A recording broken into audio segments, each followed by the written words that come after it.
انہیں بھی ہم مائنڈ میں رکھ سکتے ہیں. لیکن میں سجیسٹ کرتا ہوں کہ اگر آپ اپنے گھر کے لان میں پودے لگانے جا رہے ہیں so you must select those plants جو آپ کو فروٹس بھی دیں. اچھا. ان ریٹرن آپ کو فروٹ دیں. لائک لاہور کی بات کریں, یہاں پہ انجیر, فگ جسے ہم کہتے ہیں, بڑا اچھا گرو ہوتا ہے. صحیح. یہ انوائرمنٹ اس کے لیے بڑا سوٹیبل بن گیا. مطلب ہمارے مطلب کوئی گرمی ہو سردی ہو کوئی اسے فرق نہیں پڑتا, وہ لگا سکتے ہیں, وہ انوائرمنٹ فرینڈلی ہے. گوابا جسے امرود کہتے ہیں وہ لاہور میں بہت اچھا گرو کرتا ہے. ڈفرینٹ ٹائپ آف سٹرسز ہیں جس میں آپ کا موسمی آ جاتا ہے, آپ کا مالٹ آ جاتا ہے, آپ کا گریپ فروٹ آ جاتا ہے, لیمن بھی لیمن آ جاتا ہے. یہ سارے یہ لاہور میں نائسلی گرو کر سکتے ہیں.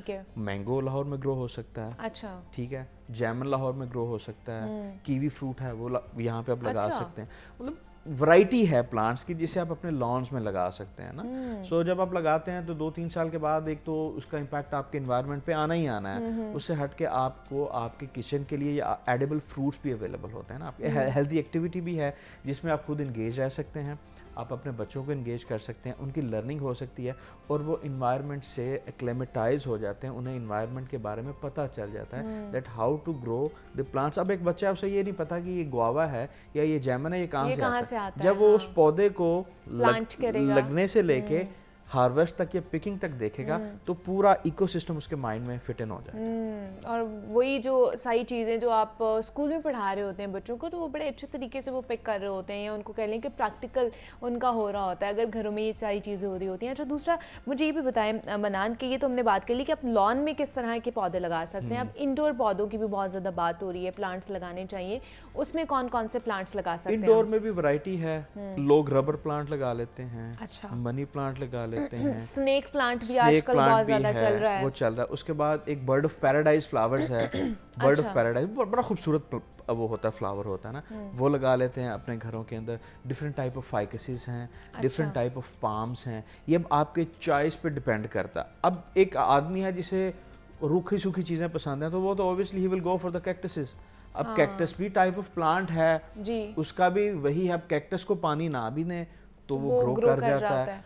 ایلو ویرا ہے, ایلو ویرا آپ اپنے رومز کے اندر گرو کر سکتے ہیں. آپ جس طرح ٹیمپریچر آج کل ایئر کنڈیشن ہمارا چلتا ہے, ٹیمپریچر ایلو ویرا کے لیے ٹھیک ہوتا ہے. آپ کو سلائٹ واٹرنگ کرنی پڑتی ہے. لیکن کہتے ہیں کہ اس کو کہیں نہ کہیں دھوپ بھی چاہیے ہوتی ہے ایلو ویرا کی, ورنہ وہ جل جاتا ہے. یار اس میں یہ ہوتا ہے کہ آپ کو وینٹیلیشن اپنے روم میں رکھنی پڑتی ہے. آپ یہ نہیں کرتے کہ آپ اپنے روم کو بالکل بند کر دیتے ہیں. وینٹیلیشن تو اوبیسلی آپ کے روم میں ہوتی ہے نا, ونڈوز تو ہوتی ہیں ہمارے. اور یہ سجیسٹ کیا جاتا ہے کہ ان پلانٹس کو جتنا ہو سکتا ہے آپ لائٹ کے قریب رکھیں. اگر آپ دھوپ نہیں لگوا سکتے تو جتنا لائٹ کے قریب ہوگا اتنا نائسلی گرو کریں. اب ہمارے جو یہاں پر لگے ہوئے ہیں جو ہمیں نظر آ رہے ہوتے ہیں سفیدے کے, وہ کون سے والے ہیں؟ وہ واٹر لونگ پلانٹس ہیں. اچھا وہ واٹر لونگ. یہ اس کے بیک گراؤنڈ میں اگر جائیں تو جب یہ لگا تھا یہ ساری لینڈ جو واٹر لاگڈ تھیں.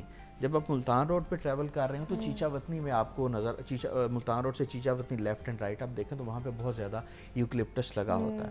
مجھے جو پتہ چلا تھا, میری انفارمیشن یہ تھی کہ وہ واٹر لاگڈ ایریا تھا جہاں پہ سفیدہ لگایا گیا تھا. ایک وقت ایسا آتا ہے جب وہ زمین میں سے ساری واٹر لاگڈ اسٹیٹ کو ختم کر دیتا ہے. واٹر لاگڈ کا آپ کو آئیڈیا ہوگا کہ جہاں پہ زیادہ پانی ہوتا ہے یا لینڈ اتنی اچھی نہیں ہوتی, وہاں پہ سفیدے کو لگا کے اپنا پرپز فلفل کیا جاتا ہے. زمین سے پانی کو ابزارب کرنے کے لیے, واٹر کو, سوائل کو ریکلیم کرنے کے لیے. سو سفیدہ بھی اتنا برا درخت نہیں ہے, لیکن آج کل چونکہ پانی کی کمی ہے ہر جگہ پہ, ہمیں سفیدے سے اوائڈ کرنا چاہیے. لیکن یہ نہیں کہ سفیدے کو ایلیمینیٹ ہم بالکل نہیں کر سکتے, ایلیمینیٹ نہیں کر سکتے ہیں, لیکن یہ ہے کہ تھوڑا سا اوائڈ کریں. باقی جو جن کو پانی کی ریکوائرمنٹ کم ہے اس پہ ہمیں زیادہ فوکس کرنا چاہیے. اچھا دوسرا, کیا جو امریکن گھاس ہے وہ لان میں لگانی چاہیے؟ وہ جلدی گرو کرتی ہے اور نشو نما ہوتی ہے, یا وہ بھی نارمل ہی ہے؟ نہیں, وہ obviously American grass fast growing grass ہے. اچھا. ہمارے لان جب ہم ڈیزائن کرتے ہیں تو ایک چیز ہم سکپ کر دیتے ہیں, لینڈ پریپریشن. اچھا. جب آپ گھر بنا رہے ہوں اب جتنی اچھی فاؤنڈیشن رکھیں گے اتنا ہی اچھا آپ کا گھر بنے گا. ہم لوگ اپنا لان ڈیزائن کرتے ہوئے لینڈ پریپریشن کو مائنڈ میں نہیں رکھتے. اگر ہم نے سوائل اور لینڈ کو نائسلی پریپیئر کیا ہوا ہے دین ہم کہہ سکتے ہیں کہ وہاں پہ کوئی بھی گراس اگر لگا دیں تو وہ گرو کر جاتی ہے. پھر گھاس کی کیٹیگریز آ جاتی ہیں, کچھ برمودا ہے, کچھ فائن ڈھاکا ہے, کچھ امریکن ہے, کچھ کورینز ہیں. سو ان میں سے کیٹیگرائز کیا جائے, یس obviously American is the top of the list, but دوسری گراسز جو ہیں وہ بھی گرو کر سکتے ہیں. ہر گراس کا ایک اپنا کام ہے. جو ٹرف گراس ہے یا جو فائن ڈھاکا ہے گولف کورسز میں وہ علیحدہ استعمال کی جاتی ہے. سو ہر گراس کی کیٹیگری ہے, اکارڈنگ ٹو کیٹیگری اور اکارڈنگ ٹو یوز ہم گراس کو سلیکٹ کر سکتے ہیں. اچھا, لیکن اس وقت ٹاپ پہ جو ہے وہ امریکن ہے. امریکن ہے, دوسری گراسز بھی اچھی ہیں, بٹ یو نو امریکہ از امریکہ. ٹھیک ہے, لیکن کس طرح انسسٹ کریں گے لوگوں کو, کیا لاسٹ پیغام دینا چاہیں گے, کس طرح پلانٹیشن کرنی چاہیے؟ میں تو لوگوں کو یہی ریکویسٹ کروں گا, اپنا لان ڈیزائن کریں, پلانٹس لگائیں, گراس لگائیں. اگر آپ کے پاس زیادہ زمین ہے تو گراس لگا دیں, اگر کم ہے تو یار وہاں پہ آپ کچن گارڈننگ کی طرف جائیں. اچھا, اپنی آرگینک ویجیٹیبلز وہاں پہ گرو کریں. اپنا آپ وہاں پہ وہ کہتے ہیں نا پیاز, ٹماٹر, مرچیں جو بھی ہیں وہاں پہ گرو کریں. دھنیا, پنجابی میں دھنیا پودینہ جسے کہتے ہیں, وہ ہم باہر سے لیتے ہیں, اتنا کاسٹلی پڑتا ہے ہمیں, ٹھیک ہے, اور اس کی پیورٹی یا اس کی ٹریسیبلٹی کا ہمیں آئیڈیا نہیں ہوتا کہ کتنی وہاں پہ فرٹیلائزر یوز ہوئی ہے. ہمیں یہ کرنا چاہیے کہ ہم اپنے لان کے اندر گراس سے ہٹ کے کچن گارڈننگ کو پروموٹ کریں. ہاں, کچن گارڈننگ, کیونکہ جو کہ بڑی ایزیلی ہے اور آپ اس کو اچھے طریقے سے مینیج بھی کر سکتے ہیں. تو ہمارے ساتھ عبد المنان موجود تھے اور ہم بات کر رہے تھے کہ کس طرح ہم نے اپنے ماحول کو جو ہے نا وہ صاف ستھرا بنانا ہے اور کس طرح پلانٹیشن ہم نے کرنی ہے, انڈور بھی اور آؤٹ ڈور بھی. منان, بہت شکریہ آپ کے وقت کا کہ آپ یہاں پر آئے. یہاں پہ بریک لیتے ہیں, ملتے ہیں اس بریک کے بعد.